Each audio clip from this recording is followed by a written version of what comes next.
U D എഫിനെ സംബന്ധിച്ചിടത്തോളം അഭിമാന പോരാട്ടം. കാരണം പ്രതിപക്ഷ നേതാവിൻ്റെ സ്വന്തം ജില്ലയാണ്, യു ഡി എഫിൻ്റെ തട്ടകമാണ്.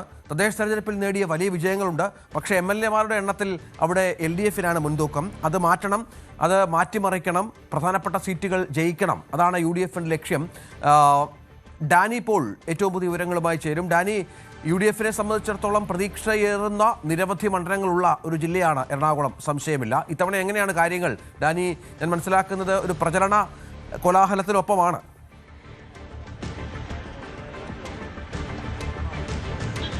രഞ്ജിത്ത്, UDF ഏറ്റവും കൂടുതൽ പ്രതീക്ഷ വെച്ച് പുലർത്തുന്ന മധ്യ കേരളത്തിൽ തന്നെയാണ്. അതിൽ എറണാകുളം ജില്ലയെ സംബന്ധിച്ചിടത്തോളമാണ് ഏറ്റവും കൂടുതൽ പ്രതീക്ഷയുള്ളത്, കൂടുതൽ സീറ്റുകൾ നേടിയിട്ടുള്ളത്. പക്ഷേ ഇക്കുറി ഇഞ്ചോടിഞ്ച പോരാട്ടമാണ് നടക്കുന്നത്, വാശിയേറിയ പോരാട്ടമാണ്. സമവാക്യങ്ങളിൽ മാറ്റമുണ്ടാകുമെന്ന് തന്നെയാണ് പ്രതീക്ഷിക്കുന്നത്. നമ്മളുള്ളത് തൃക്കാക്കര ഇടത് സ്ഥാനാർത്ഥി പുഷ്പദാസിന്റെ പ്രചരണ പരിപാടികൾക്കൊപ്പമാണ്. അവസാന ലാപ്പ് നടന്നുകൊണ്ട് തുടങ്ങിയിരിക്കുകയാണ്. ചേച്ചി, എന്തൊക്കെയുണ്ട് പ്രതീക്ഷകൾ? വലിയ പ്രതീക്ഷയിലാണ്.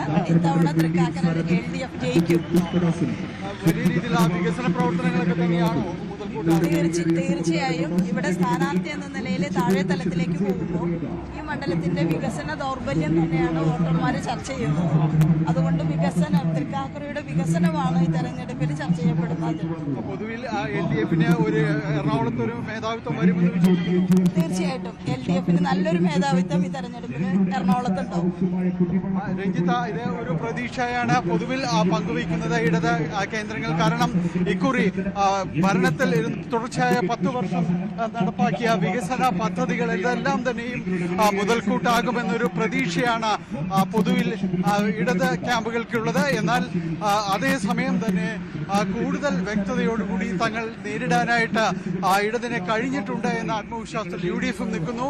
NDA-യും വലിയ പ്രതീക്ഷയിൽ തന്നെ പോകുന്നു. പ്രത്യേകിച്ച് 2020 അടക്കം തങ്ങളുടെ കൂട്ടത്തിലേക്ക് വന്നത് വലിയ പ്രതീക്ഷയാണ് അവർക്കും നൽകുന്നത്. ഏതായാലും ഇത്തവണ വലിയ രീതിയിലുള്ളൊരു പോരാട്ടം, ശക്തമായ ഒരു ത്രികോണ മത്സരം തന്നെയാണ് എറണാകുളത്ത് ഉണ്ടാകുക.